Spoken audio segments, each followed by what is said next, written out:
observing your processes in action. Right. And checking your physical environment. So it's like this show me, don't tell me. It is show me, don't tell me. Part of the audit. Exactly. Okay. And then some requirements are marked in both green and amber, Oh, okay. meaning they'll be assessed Yeah. during both parts of the audit. So it's all about being clear Yes. about what's going to be assessed when. Absolutely. I can see how that would be helpful Yeah. for companies going through the process. Yeah, especially for the first time. Yeah, for the first time especially. Yeah. Okay, so this emphasis on clarity and transparency Yeah, really speaks to like the core values of BRCGS. it does. It's not about trying to trip you up. It's not a gotcha game. Right. It's really about helping you Yeah. build a genuinely strong and effective Yeah. food safety system. It's a Yeah. partnership. Okay, so I think we've laid a really good foundation here. I think so too. We've explored the purpose Mm-hmm. and scope of BRCGS, the steps involved, Yeah. and some of the key terms and concepts. It's a lot to take in. It is, Yeah. but I feel like we're starting to get a handle on it. I think so too. It's a complex standard. It is, but it's really important It is incredibly important. for the food industry. Now, So I'm looking forward to diving in Me too. a little bit deeper Me too. and figuring out even more Yeah, there's so much more to explore. about this whole world. There is. Yeah. Okay, so are you ready to dive into BRCGS audit grades? Hit me with it.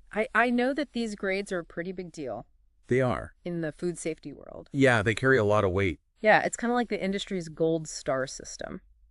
That's a great way to put it. So how does this grading system actually work? Okay, so the BRCGS Global Standards document lays it all out. Okay. There are 5 possible grades. Okay. AA plus A plus B plus C plus and D plus. So it's kind of like a spectrum, Yeah. with AA plus being like The best. the ultimate goal. The gold standard. And D plus being Not where you want to be. not where you want to be. Yeah. Okay, so what determines? So it all comes down to nonconformities, Okay. which are basically instances where your system doesn't quite meet Okay. the BRCGS requirements. So the fewer nonconformities, the better your grade. Exactly. Okay. But it's not just about the number. It's Okay. also about the severity of those nonconformities. Oh, okay. So BRCGS categorizes them into 4 levels: Okay. critical, major, minor, and observation. Ooh, those critical ones sound scary. They can be, the critical nonconformity is a serious issue. It's okay. We're talking about a direct risk of contamination, Okay.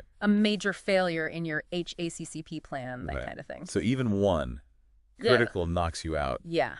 of the top 2. Yeah, you're not getting AA plus or A plus Huh. if you have a critical nonconformity. Wow. Okay, so the stakes are high. The stakes are high. But what about major nonconformities? Okay, so major nonconformities aren't quite as dire as critical ones, Okay. but they still point to areas that need significant improvement.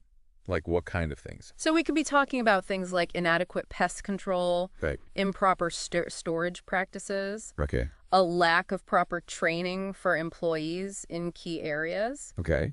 And, if you rack up enough major nonconformities, Right. it can definitely impact your overall score.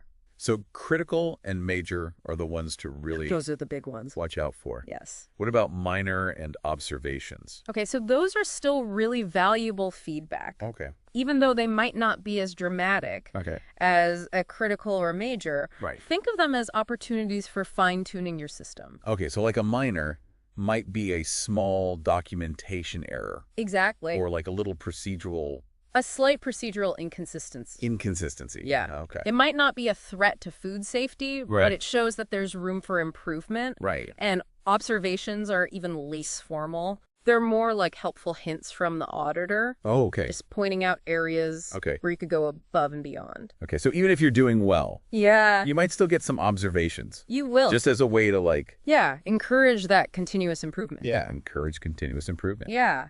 I like And it. that's why UK Food Technology Service Right. really focuses on helping businesses build systems Right. that go beyond just checking the boxes. Okay, so they want their clients to be Top performers. top performers. Yes. Okay, so let's say a company gets through the audit. Right. They've addressed all their nonconformities. Mhm. How do they know what grade they've achieved? Okay, so the auditor will give them a grade. Okay. And then they'll issue a certificate. Okay. And that certificate will have the grade. Okay. And it might also have a plus symbol next to it. Oh, plus symbol? Yeah, so the plus symbol is a little badge of honor. Okay. It means that the audit was unannounced. Oh, okay. So if you see like a B plus, Right. they were able to maintain that level. Even under pressure. Even under pressure. Yeah.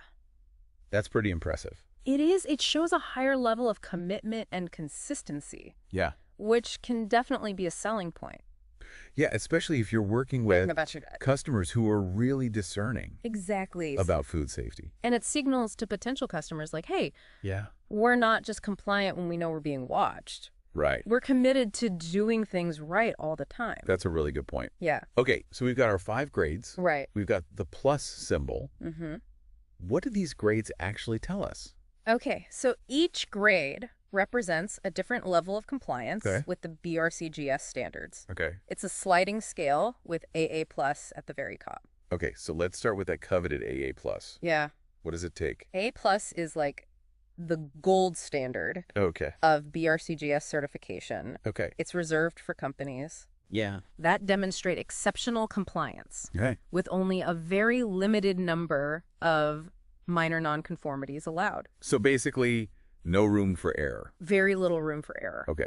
And of course, it has to be Unannounced. unannounced. Yeah. Okay. A plus? A plus is still a very impressive achievement. Okay. You're allowed a few more minor nonconformities Oh, than yeah. with AA plus, Mm-hmm. but it still requires a very high level of compliance. Okay. And again, that unannounced audit is a must. Okay, so it sounds like to achieve those top 2 grades, Right. it really requires It a could. culture of food safety Absolutely. where everyone is on board. It has to be embedded in everything you do. Yeah. Okay, let's move down the scale a bit. Okay. What about the B plus grade? So B plus is still a passing grade. Okay. It's nothing to sneeze at. Okay. You can have a higher number of minor nonconformities Okay. and even a few major ones. Okay. It means you're on the right track. But there are definitely some areas where you could improve.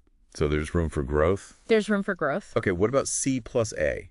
So C plus signals that there are some significant weaknesses Okay. in your system that need to be addressed. Okay. You might have a higher number of major nonconformities Okay. or even a single critical one. Ooh. Yeah, it means you're still certified, Okay. but there are some serious concerns that need to be addressed quickly. So it's kind of a wake-up call. It is a wake-up call. Right, and D plus, I'm guessing, is where things get really bad. D plus is where you've failed to meet Okay. the minimum BRCGS standards. So no certification. No certification until you've addressed all those issues Wow. and proven that you've made some significant improvements. So that could be multiple critical nonconformities, It could be. a major lack of documentation, Yeah. just like a general disregard It shows a lack of commitment for the requirements. to food safety. Okay, so these grades really are more than just letters Yeah. on a certificate. They can make or break a company in Yeah. terms of their food safety image. And it's important to remember that they're not set in stone. Right. Like companies can improve their score. They can. Right. Absolutely, by addressing those nonconformities Okay. and strengthening their systems.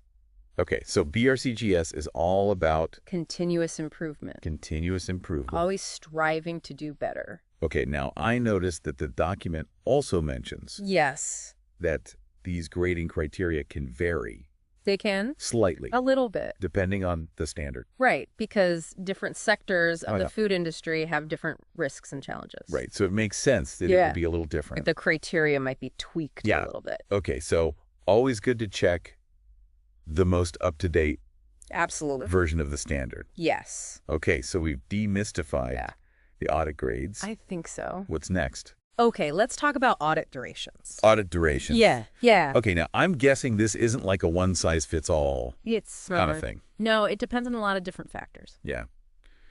I would imagine, so like the size of the company, The size of the company. the complexity of their operations, that kind of thing. Yeah, and Yeah. luckily the global standards document actually provides a really helpful guide Okay, for estimating audit durations based on these factors. so it takes the guesswork out of it.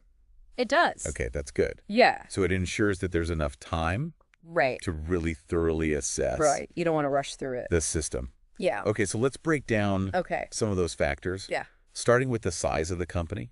Okay. I'm assuming a bigger company means It's a longer audit. it does a massive manufacturing plant. Right. with hundreds of employees, Yeah. multiple product lines, Mm-hmm. is going to take a lot longer to audit.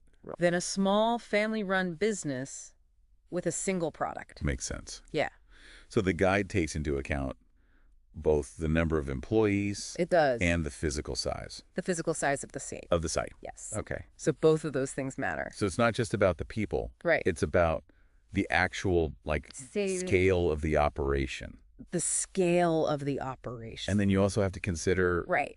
the Well, it's the complexity perplexity of the process itself. of the manufacturing process. Yes. Some food production processes Right. are inherently more complex than others. Yeah. Like, think about the difference between producing a jar of jam Right. versus a ready-to-eat meal That's a great example. that has a ton of different Yeah. ingredients and steps. The ready-to-eat meal Yeah. is going to have a lot more critical control points Right.